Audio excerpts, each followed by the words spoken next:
네, 카니발 폭행 법정 구속. 많이들 기억하실 겁니다. 지난해 7월에 있었던 사건이죠. 이른바 제주도 카니발 사건. 지금 보는 화면 이 사건인데 오늘 1심 결과가 나왔는데 징역 1년 6개월을 선고받았습니다. 먼저 교수님. 예. 이 사건 뭐 사실 많은 사람들이 공분을 했던 사건이어서 기억하시는 분도 많겠지만 어떤 사건인지 좀 간단히 정리 좀 해주세요. 예, 지난해 7월 4일 날 제주시 조천읍 도로에서 이제 네. 카니발 운전자, 즉 가해자가 카니발 운전자인데요. 카니발 운전자 소위 칼치기라고 합니다. 예. 위험하게 차선을 넘나들면서 운전을 방해하는 행위를 얘기하는 겁니다. 예, 정상적으로 운전하고 있는데 갑자기 끼어들어 이러면 뒤에 오는 사람이 너무너무 막 놀라죠. 당황하잖아요. 놀래고 그렇죠. 사고도 예. 날 수 있고. 그런데 문제는 한 가족이 차를 타고 지금 화면에 나오고 있죠. 승용차를 타고 가고 있는 한 가족 앞을 저렇게 칼치기를 통해서 들어오게 됩니다. 예. 그래서 뒤에 운전하던 운전자가 항의를 한 거예요. 그렇게 위험하게 운전하면 어떻게 하냐고. 그랬더니 차를 세워놓고 물병을 던지고 협박도 하고 험한 말도 하고 욕설도 하고 이런 일이 벌어지게 된 거예요. 문제는 그 장면을 옆에 있던 아내 되시는 분이 찍고 있었어요. 휴대전화로. 그렇죠. 왜냐하면 신고를 해야 되잖아요. 저거는 예. 운전 중에 폭력 행위가 지금 보시는 것처럼 얼마나 위험스럽게 하고 있습니까? 행동을. 찍고 있는데 그 휴대전화를 뺏어서 그걸 던지고 파손을 했고요. 예. 또 하나, 저를 어려운 5살, 8살 자녀가 뒤에 타고 있었어요.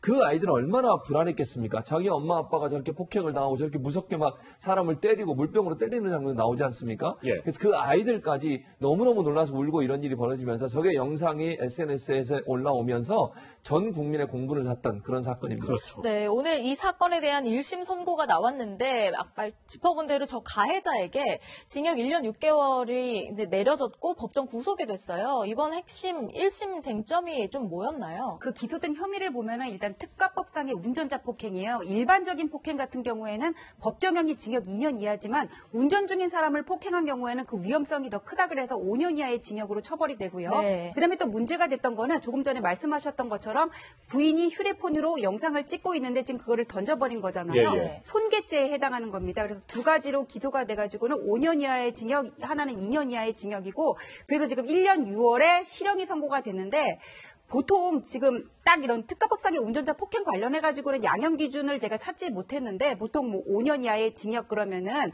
가중이 된다고 하더라도 양형 기준상 집행유예는 선고할 수가 있어요. 그럼에도 불구하고 재판부에서 1년 6월이라는 실형을 선고를 한 거는 네. 오늘 재판부의 얘기를 들어보면은 인생 생각 많이 하며 살라 이런 얘기를 했다고 하거든요. 예. 재판부에서 꾸짖고 훈계를 한 거예요. 그래서 재판부에서도 많은 고민이 있었던 것으로 보입니다. 그러니까 이분이 너무 반성을 안 하고 있고 합의도 얻어내지 못했고 죄질이 안 좋다고 생각을 해서 실형까지 이른 것으로 보입니다. 근데 아까 저희가 영상에서 봤듯이 그 운전자가 일단 차를 정차하고 있는 상황이었는데 재판부는 이것도 운전 중에 벌어진 거다 이렇게 판단을 한 거죠. 그래서 이게 운전 중인 자를 폭행한 경우에는 가중처벌하는 것으로 이렇게 규정이 돼 있지만은 예. 운전 중이라는 게 반드시 주행하는 경우를 상정하는 경우는 아니고 예. 차를 완전히 멈춘 게 아니라 길 가다가 지금 이렇게 정차하고 있는 대기하고 있는 상황이잖아요. 신호에서 그렇죠. 저런 경우에는 운전 중인 경우에 포함이 됩니다. 네.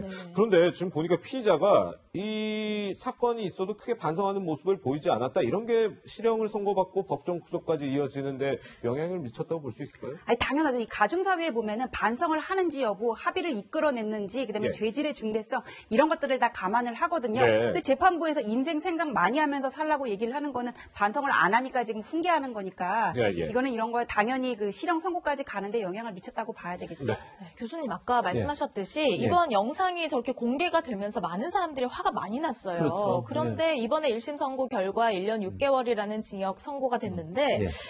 사실 국민청원도 올라오고 많은 관심이 뜨거운데 국민 높이에 좀 눈높이에 맞는 결과라고 생각하시는지요? 저는 뭐 그 정도도 맞다고 보지만 저는 더 엄하게 처벌한다고 생각해요. 개인적으로. 예. 물론 이게 22일 만에 청원 말씀하신 청원이 22일 만에 20만 명이 넘었거든요. 네. 그리고 그 정부 당국자도 나와서 그랬어요. 수사가 국민 눈높이에 맞게 진행되는 지속적으로 점검하겠다고까지 얘기를 했습니다. 예. 저거는요, 얼마나 그 가족들이 얼마나 불안에 떨었겠습니까? 그리고 저런 운전 중에 저런 행동을 하는 것도 저는 너무너무 잘못됐다고 생각해요. 만약에 사고가 안 나서 다행이지 본인이 들어와서 갑자기 끼어들어 사고 났으면 또 어떨 뻔했습니까? 아이들까지 다칠 수 있는 위험성이 있는 거잖아요. 저런 행위들이 도로에서 계속 벌어지게 되면요, 운전하는 모든 사람들이 불안에 떨게 돼요. 한 사람의 잘못된 행동 때문에 온 가족이 위험에 빠질 수 있는 저런 상황을 초래했을 그랬음에도 불구하고 반성 한마디 안 하잖아요. 네. 본인이 잘했다 그러고 본인은 뭐 운전 중에 한 게 아니고 정차 중에 한 거니까 이거는 특가법으로 하면 안 된다고 주장하고 예. 아니 피해자 입장에서 보지 않고 가해자는 한 번도 반성한 적이 없어요. 예. 저런 사람한테 1년 6개월은 당연히 내려져야 된다고 저는 개인적으로 생각하고요. 예. 저는 좀 더 엄하게 처벌하는 것이 필요하다. 왜냐?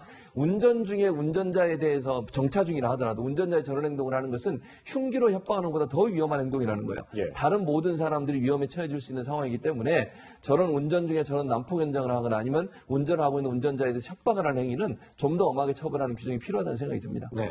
근데 저희가 지금까지 계속 얘기를 했듯이 저 차 안에는 이 아이들도 타고 있었다는데 이때 기소했을 때 아동학대 혐의는 제외를 했더라고요. 네, 그래서 이제 아동학대 혐의를 어디까지 볼지 그 법리적인 검토를 하느라고 조금 더 시간이 걸렸을 것으로 보여요. 예, 사실관계 확정을 하기 위해서. 근데 이게 실무에서 원래 아동학대라는 거는 원론적으로 물리적인 학대뿐만 아니라 정신적인 학대까지 포함이 되는데 그렇군요. 실제 이렇게 검찰에서 수사를 하고 기소까지 할 때 아동 학대의 그 범죄에 포함되는 것들을 보면은 대부분 이렇게 뭐 물리적인 학대 있잖아요. 폭행을 한다거나 밥을 굶긴다거나 이렇게 네네. 가해를 한 경우 아니라 그냥 아이를 놀라게 한 경우 이런 경우에는 학대죄로 기소를 안 하더라고요. 그래서 과거에도 아이가 보는 앞에서 흉기를 들고 아버지를 폭행한 경우에 아동 학대 혐의로는 기소가 되지 않은 적이 있었거든요. 네. 그러니까 그런 과거의 어떤 선례들을 고려한 것으로 보입니다. 네.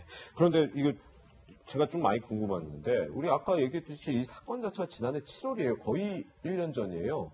1심 선고 결과가 나온 게까지 이렇게 보통 오래 걸리는 겁니까? 아니, 그러니까 지난해 7월에 있었는데 기소가 된 거는 올해 1월이거든요. 예, 예. 근데 중간에 또 코로나로 인한 휴정 기간이 있었잖아요. 아. 그 생각을 하면은 예. 재판 자체가 그렇게 오래 걸리지는 않았어요. 뭐 예, 3주에 예. 한 번 잡았다고 치고. 근데 이제 수사가 7월부터 1월까지 길었던 거는 단순한 폭행 사건이었다면은 뭐 수사가 그렇게 오래 걸리지 않았겠지만 이거 운전 중에 있었던 일이고 아이들이 있었다는 점에서 보통 운전 중에 다툼이 있는 경우는 상호 이렇게 과실이 있는 경우들이 많거든요. 그래서 그 수사 기관으로서는 사건의 경위를 좀 제대로 파악할 필요가 있었고 또 아이들이 있었다는 점에서 아동 학대 혐의를 적용할 수 있는지에 대한 검토도 필요했을 거라고 보여져요. 예, 예. 그래서 좀 이렇게 비교적 장기간 수사가 진행된 것이 아닌가 싶습니다. 예. 네, 논란이 뜨거웠던 이 제주 카니발 폭행 사건 1심 선고 관련해서 이야기 나눠봤습니다.